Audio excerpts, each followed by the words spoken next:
नमस्कार, मी मंदार जोशी. तारांगणमध्ये आपलं खूप खूप स्वागत. रसिको, तुम्ही बघताय आत्ता माझ्याबरोबर कोण आहे ते सध्याच्या घडीला अतिशय उत्तम काम करणारी आणि जिच्यावर प्रेक्षक वर्ग भरभरून प्रेम करतात अशी ॲक्ट्रेस आत्ता माझ्याबरोबर आहे, नम्रता संभेराव. नम्रता, तारांगणमध्ये तुझं खूप खूप स्वागत. आणि मला तुझं कौतुक ह्याच्यासाठी वाटतंय, तू ज्या भूमिकेमध्ये शिरतीस त्याचं सोनं करतेस सध्या.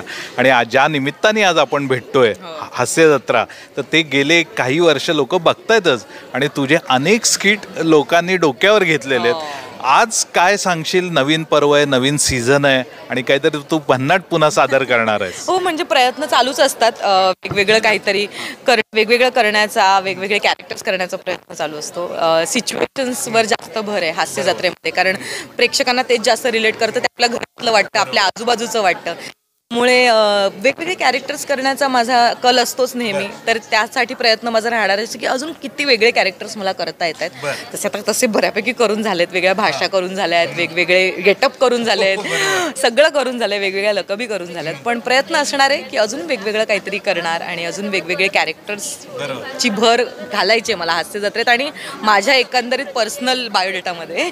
आणि कधी कधी लेखकाकडून किंवा दिग्दर्शकाकडून तुला ज्यावेळी स्किट दिलं जातं तुझ्या हातात आणि त्याचा भाषेच्या लहेजा किंवा तू गेटअप म्हणाल, तुलाही ते कधी कधी धक्कादायक असेल, अरे मी हे असं दिसू शकते किंवा असं करू शकते. हो, बऱ्याचदा आम्ही ठरवलं करतो की हा गेटअप करूया, तो गेटअप करूया. आम्ही डिस्कस करतो, गोस्वामी सरांशी डिस्कस करतो, सर मी असं करून बघू का. मग सर त्याच्यात काही चेंजेस करतात, काही आमची जी वेशभूषाची टीम आहे ती चेंजेस करते. त्यामुळे हे सगळं टीम वर्क आहे. तर प्रत्येक वेळी माहिती असतं की हां मी अशी दिसणार आहे आणि मला जेवढं वेगळं दिसायला दिसेन मी तेवढं मी प्रयत्न करत असे की हां ह्याच्यात मला काहीतरी वेगळं दिसायचं आहे. तुला स्वतःला फर्स्ट टाइम कधी वाटलं होतं की आपल्याला विनोदाची चांगली समज आहे, अशी कोणती ती मोमेंट होती की तू? अजूनही मला वाटत नाही.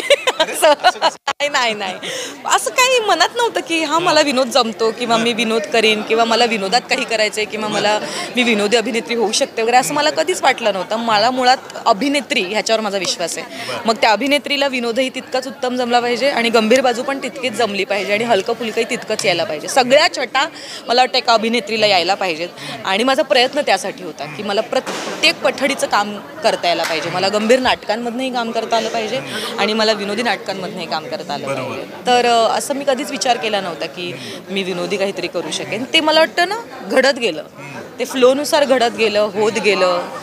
कदाचित बघून थोडं अनुभवाने थोडं येत गेलं. मी असं अजूनही म्हणणार नाही की येस मी आता कसा विनोद करते वगैरे, असं नाही. जसं लिहून येतं तसं म्हणजे मी प्रयत्न करत असते की ते कसं विनोदी करता येईल आणि ते कसं.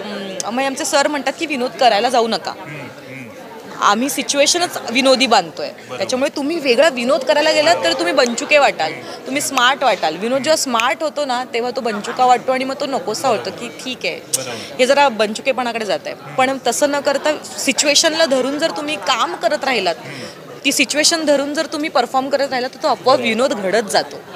तर मला वाटतं विनोद करण्यापेक्षा तो घडणं जास्त महत्त्वाचं आहे. तुला स्वतःला कोणाकोणाचा विनोद आवडतो? म्हणजे हे वाचनाच्या दृष्टीने सांग आणि पाहण्याच्या दृष्टीने सुद्धा सांग. आता इथे म्हणाल तर सगळ्यांची वेगळी 22 कलाकार आहेत, 22 जणांची वेगळी शैली आहे. प्रत्येक जण त्याच्या शैलीमध्ये उत्तम आहे. सगळ्यांचेच विनोद आवडतात बघायला. आता इथे बघाल तर हास्य जत्रेमध्ये समीर दादा आहे, अरुण कदम आहे, प्रभाकर मोरेंची एक वेगळी शैली आहे, प्रसाद खांडेकरची एक वेगळी स्टाईल आहे. सगळ्या मुलींमध्ये आमच्या आहेत त्या प्रत्येक 6 जणी त्यांच्या वेगवेगळ्या छटा दाखवतात. मी अजिबात आमच्याकडे कुणीच कोणाला कॉपी करत नाही. प्रत्येक जणाची एक वेगळी शैली आहे. तर मला सगळ्यांचेच ऑल टाइम कॉमेडियन्स मध्ये किंवा ऍक्ट्रेस मध्ये कोणाचं विनोदी काम तुला जास्त आवडलं? निर्मिती ताई, नो डाऊट.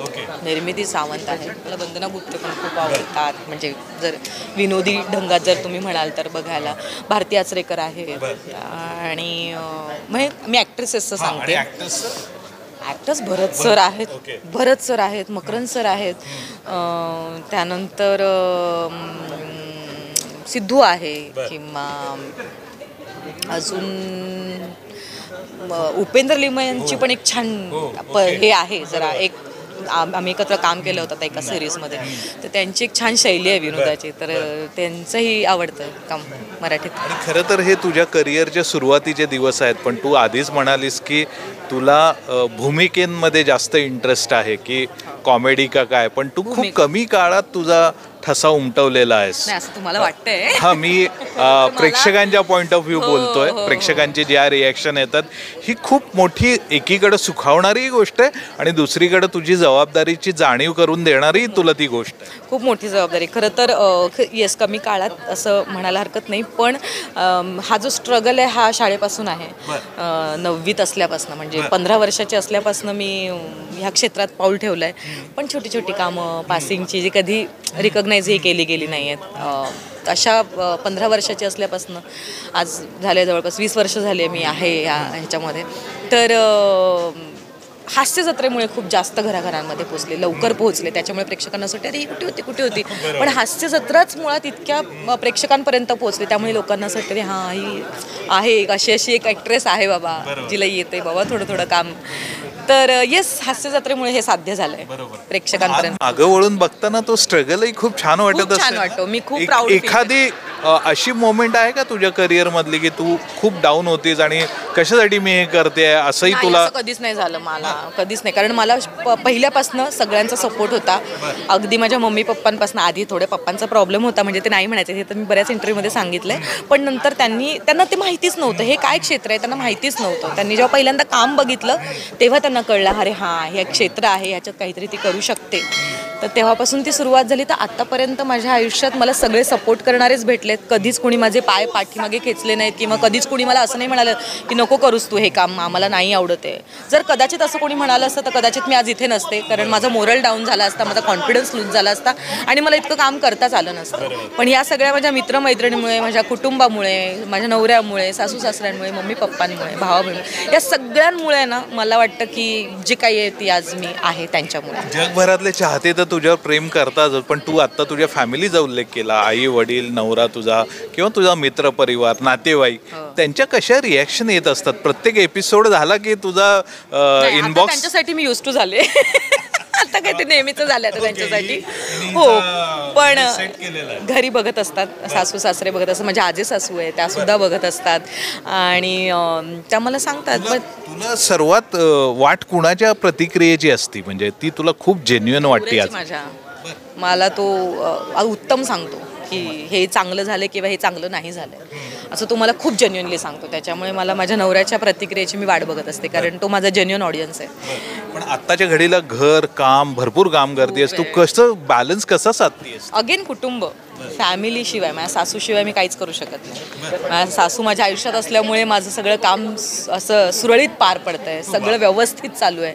कारण काय म्हणत आपण 2 पायावर चालतो, व्यवस्थित चालू शकतो. एखादा पाय जरी हे झाला तरी, तसं माझी सासू म्हणत एक पाय आहे माझा दुसरा पाय आहे. तर म्हणजे सासू म्हणजे त्यांच्यामुळे मी खूप, कारण रुद्राज त्यांच्यासोबतच असतो पूर्ण वेळ, मला पूर्ण वेळ त्याला देता येत नाही, त्याच्यामुळे ती त्याची यशोदा आहे. थोडंसं तुझ्या नवऱ्याबद्दलही सांग आणि रुद्रांश बद्दलही थोडंसं. योगेश बद्दल सांगायचं तर माझे योगेश नवरात्र आहेच पण खूप चांगला मित्र आहे. खूप सपोर्ट करतो, खूप म्हणजे खूप जास्त सपोर्ट करतो त्याला. त्याच्याबद्दल एक सांगायचा किस्सा झाला तर रुद्राज 2 महिन्याचाच होता, म्हणजे माझी डिलिव्हरी झाली आणि 2 महिन्याचाच होता. तर मला एक फिल्म ऑफर झाली आणि फिल्म ऑफर झाली तर मला कळे ना मी काय करू, 2 महिन्याचं आहे कसं काय करायचं. तर तो म्हणाला नाही तुझ्या वाट्याला फिल्म येते ही खूप मोठी गोष्ट आहे, ही तुझ्या बायोडेटात एक ॲड होणार तुझ्या नावावर फिल्म, तर तू करू नकोस, असं सांगू नको मी नाही करत, आपण सगळे जाऊ तिथे, तुझं जिथे शूटिंग असेल मग तिथे माझा नवरा, माझा मुलगा 2 महिन्याचा, माझी सासू, आम्ही सगळे तिथे त्या शूटिंगच्या ठिकाणी गेलो, तिथेच हॉटेलमध्ये राहिलो आणि मग तिथनंच मी शूटिंग करत होते, रुद्राजला बघत होते. तर हा सपोर्ट खूप महत्त्वाचा आहे, ह्याने एक ऊर्जा मिळते आणि माहिती आपल्या पाठीशी सतत कोणीतरी आहे. तर योगेशबद्दल मी हे नेहमीच सांगत असते की तो माझा उत्तम मित्र. आणि रुद्राज तर त्याचं मूड स्विंग्स होत असतात, कारण आता तो अजूनच खूपच छोटा आहे. नाटकात एकदा त्याने मला रडताना पाहिलं, तर आई म्हणला आई तू नाटकात नको काम करू, तू रडते ना मला नाही बघवत, मी नाही बघू शकत तुला, असं एक तो 3 ते 4 वर्षाचा होता तेव्हा म्हणाला होता. पण आता तो हास्य जत्रा वगैरे बघतो, हसतो, तर हां त्याला छान वाटतं. आईला जात आता कळायला लागलं, आता आई शूटिंगला जाते, आईचे दौरे असतात, तर तो छान सपोर्ट करतो. तोही तुझा आता फॅन झालेला आहे. मी ऍक्च्युली त्याची फॅन आहे. गोड आहे जाम तो. 6 कम्प्लीट होईल, तो 5 पूर्ण आहे, आता 6 पूर्ण होईल. किती छान, मला वाटतं की फार महत्त्वाची मोमेंट आहे ही. नम्रता, खूप छान पद्धतीने तुझं करिअर चाललंय, ह्याचा आनंद आहे. तर तारांगणतर्फे आणि वैयक्तिक माझ्यातर्फे तुला खूप खूप शुभेच्छा. पुन्हा भेटू नवीन काहीतरी गप्पा मारण्यासाठी. धन्यवाद. Thank you so much. थँक्यू.